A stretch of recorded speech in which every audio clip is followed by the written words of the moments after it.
Hi friends, welcome to my channel. ಅಸ್ಸಲಾಮ್ ಅಲೈಕುಮ್, ಜುಮ್ಮಾ ಮುಬಾರಕ್. ಹೇಗಿದ್ದೀರಾ ನೀವೆಲ್ಲ? ನಾನಿವತ್ತು ಬೆಳಿಗ್ಗೆನೇ ಬೇಗ ಸಾರು ಮಾಡ್ತಿದ್ದೇನೆ. ನಿನ್ನೆ ಸಾರು ಇರಲಿಲ್ಲ, ಹಾಗೆ ಮಕ್ಕಳಿಗೆ ಈಗ ಟಿಫಿನ್ ಆಗಬೇಕು, ಅವನಿಗೆ ಮಗನಿಗೆ. ಮತ್ತು ಅವಳಿಗೆ ಮಗಳು ಗೌರ್ಮೆಂಟ್ ಶಾಲೆಗೆ ಹೋಗೋದಲ್ಲ, ಹಾಗೆ ಅಲ್ಲಿಯೇ ಊಟ ಉಂಟು, ಅವನಿಗೆ ಮಾತ್ರ ಟಿಫಿನ್. ಹಾಗೆ ಕೋಳಿ ಸಾರು ಮತ್ತು ಪೂರಿ ಮಾಡುವ ಅಂಥೇಳಿ ಪೂರಿಗೆ ಕಳಸಿಟ್ಟಿದ್ದೇನೆ. ಮತ್ತು ಈಗ ಕೋಳಿ ಸ್ವಲ್ಪ ಇತ್ತು ಫ್ರಿಜ್ಜಲ್ಲಿ, ಅದನ್ನು ತೆಗೆದು ನೀರಿಗೆ ಹಾಕಿದ್ದೇನೆ. ಹಾಗೆ ಕೋಳಿದು ಐಸ್ ಕರಗುವವರೆಗೆ ಮಸಾಲೆ ಮಾಡುವ ಅಂಥೇಳಿ ಮಾಡ್ತಾ ಇದ್ದೇನೆ ಬೇಗ. ಅದು ಕರಗುವಾಗ ಮಸಾಲೆ ಸಹ ರೆಡಿ ಆಗ್ತದೆ ಅಲ್ಲ. ಅದು ಕರಗಲಿಕ್ಕೆ ಕಾದರೆ ಇಲ್ಲಿ ಲೇಟ್ ಆಗ್ತದೆ, ಮತ್ತು ಮಕ್ಕಳಿಗೆ 8:30 ಶಾಲೆಗೆ ಹೋಗಬೇಕಲ್ಲ, ತಿಂಡಿ ತಿಂದು ಟಿಫಿನ್ ಎಲ್ಲ ತಗೊಂಡು ಹೋಗಬೇಕಲ್ಲ. ಹಾಗೆ ಬೇಗ ಮಾಡ್ತಾಯಿದ್ದೇನೆ. ಅದೇ ಪದಾರ್ಥ ಆಗುವಾಗ ಇಲ್ಲಿಂದ ಪೂರಿ ಸಹ ಆಗಲಿ ಅಂಥೇಳಿ ಬನಾಲೆ ಸಹ ಇಟ್ಟೆ. ಒಬ್ಬಳೇ ಮಾಡಬೇಕು, ಮಕ್ಕಳು ಬರಿತಾ ಇದ್ದಾರೆ ಎಕ್ಸಾಮ್, ಮಗಳಿಗೆ ಎಕ್ಸಾಮು, ಅವನು ಬರಿತಾ ಇದ್ದಾನೆ ಮಗ.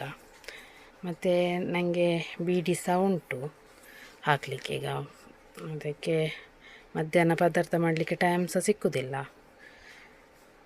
ಹಾಗೆ ಒಳ್ಳೆಯದೇ ಬೆಳಿಗ್ಗೆನೇ ಮಾಡುವ ಅಂಥೇಳಿ ಆಲೋಚನೆ ಮಾಡಿ ಇದೇ ರೆಡಿ ಮಾಡಿದ್ದು. ಮತ್ತು ಹಾಗೆ ಶುಕ್ರವಾರ ಒಂದು ಸ್ಪೆಷಲ್ ಮಾಡಲೇಬೇಕು, ಇಲ್ಲದಿದ್ದರೆ ಸಮಾಧಾನ ಇರೋದಿಲ್ಲ. ಎಂತ ಇಲ್ಲ ಅಂಥೇಳಿ ಆಗ್ತದೆ.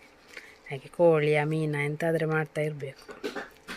ಅದೇ ಒಂದು ಸ್ಪೆಷಲ್. ಶುಕ್ರವಾರ ಮಸೀದಿಗೆಲ್ಲ ಇದು ಗಂಡಸರೆಲ್ಲ ಹೋಗಿ ಬರ್ತಾರಲ್ಲ. ನಮ್ಮ ಮನೆಯಲ್ಲಿ ಅವನ ಮಗ ಮನೆಯಲ್ಲಿದ್ದರೆ ಹೋಗ್ತಾನೆ.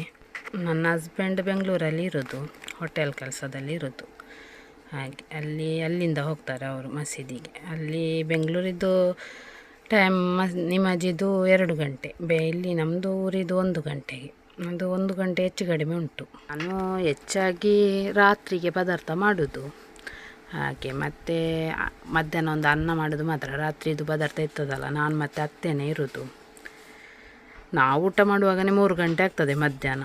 ನಾನು ಕಂಪೆನಿಗೆಲ್ಲ ಹೋಗಿ ಬರಬೇಕಲ್ಲ, ಬಂದ ನಂತರ ಅನ್ನ ಎಲ್ಲ ಬಗ್ಗಿಸಿ ಮತ್ತೆ 3 ಗಂಟೆಗೆ ಕೊಡೋದು ಊಟ. ಹಾಗೆ ಇಬ್ಬರು ಸಹ ಊಟ ಮಾಡೋದು. ಅಷ್ಟರಲ್ಲಿ 4 ಗಂಟೆ ಆಗುವಾಗ ಮಕ್ಕಳು ಸಹ ಬರ್ತಾರೆ. ಮತ್ತು 5 ಗಂಟೆ ಆಗುವಾಗ ಚಹಾ ತಿಂಡಿ ಆಯಿತು. ಅಷ್ಟರಲ್ಲಿ ಪದಾರ್ಥ ಅದು ಇದು ಅಂಥೇಳಿ 8 ಗಂಟೆ ಆಯಿತು. 8-9 ಗಂಟೆ ಆಗುವಾಗ ನಾವು ಊಟ ಮಾಡ್ತೇವೆ. ಇವತ್ತು ನಿನ್ನೆ ರಾತ್ರಿಗೆ ಪದಾರ್ಥ ಇರಲಿಲ್ಲ, ಹಾಗೆ ಇವತ್ತು ಬೇಗನೆ ಮಾಡಿದೆ. ಮಧ್ಯಾಹ್ನಕ್ಕೆ ಸಹ ಆಯ್ತಲ್ಲ. ಮತ್ತೆ ಎಂತ ಗೊತ್ತುಂಟ, ನನಗೆ ಜಾಸ್ತಿಯಾಗಿ ಇದು ತನ್ನಷ್ಟಕ್ಕೆ ವಾಯ್ಸ್ ಕೊಡಲಿಕ್ಕೆ ಬರುವುದಿಲ್ಲ. ಹಾಗೆ ಈಗ ಫಸ್ಟ್ ಟೈಮ್ ಎಲ್ಲರೂ ಹೇಳ್ತಾಯಿದ್ರು ವಾಯ್ಸ್ ಹಾಕಿ ವಿಡಿಯೋ ಹಾಕಿ ಅಂಥೇಳಿ. ಹಾಗೆ ಈಗ 2-3 ವಾಯ್ಸ್ ಹಾಕಿ ಮಾಡ್ತಾಯಿದ್ದೇನೆ. ಯಾರು ಎಂತ ಕಮೆಂಟ್ ಮಾಡಬೇಡಿ, ಬೇಡದು. ಮತ್ತು ನನ್ನ ಮಾತು ಹೇಗೆ ಕೇಳ್ತಾ ಉಂಟಂತ ಗೊತ್ತಿಲ್ಲ, ಮಾತ್ರ ನನಗೆ ಬಂದ ಕನ್ನಡವನ್ನು ನಾನು ನಿಮ್ಮ ಹತ್ರ ಶೇರ್ ಮಾಡ್ತಿದ್ದೇನೆ. ಟಿಫಿನ್ ರೆಡಿ ಆಯಿತು.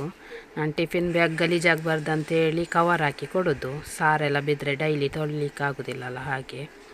ಸರಿ, ನಂದು ವಿಡಿಯೋ ಈಗ ಮುಗಿಸ್ತಾ ಇದ್ದೇನೆ. ಇನ್ನೊಂದು ವಿಡಿಯೋದಲ್ಲಿ ಭೇಟಿ ಆಗ್ತೇನೆ. ಬಾಯ್.